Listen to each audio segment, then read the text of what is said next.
Ang gagawin natin ngayon mga boss, magpa-practice tayo mag-welding gamit ang ating MIG welding machine na gasless powerhouse. So mga boss, nilagay ko na sa siren jig at ang ating amperes 60 amperes. Ayan, nakalagay na sa MIG. Ito mga boss ang ating i-welding, manipis na steel plate. Pag-practicean lang natin.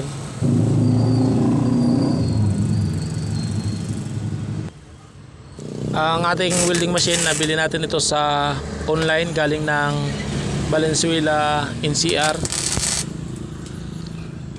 Ang kagandahan dito sa MIG welding machine na gasless, pwede sa manipis, pwede sa makapal. Ang gamit na flux cord wire 0.9, pwede natin nito i-welding ang 0.8 na bakal. Kasi 0.9 na ang kanyang wire, konti lang ang diferensya. Pwede yan mga boss sa manipis na bakal 0.8.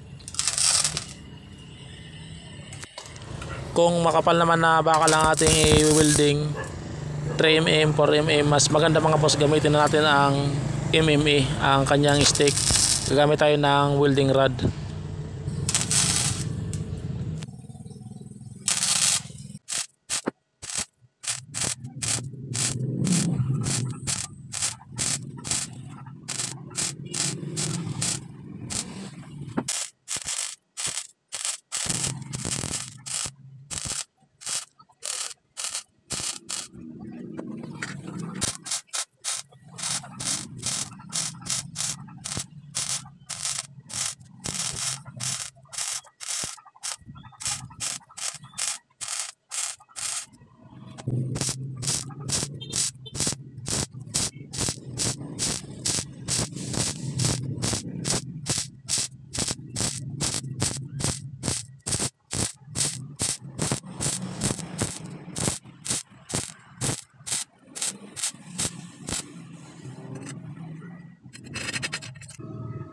Ito na po mga boss ang na-welding natin.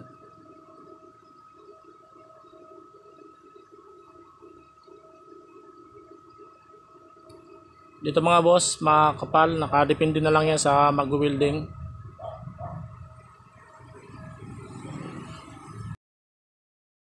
Mga boss, ang amperes, dapat mabilis din yung kamay mo. Kabisado mo ang pag-weld. Kaya nakadepende yan sa inyo kung ilang amperes ang ilagay nyo. Pwede 50 amperes, pwede rin 80 amperes. Depende na lang kung sanay ka na gumamit ng MIG welding machine. Kapag mataas kasi ang amperes, mabilis malusaw ang flux cord wire. Pwede rin mabutas kapag manipis ang wini-weld.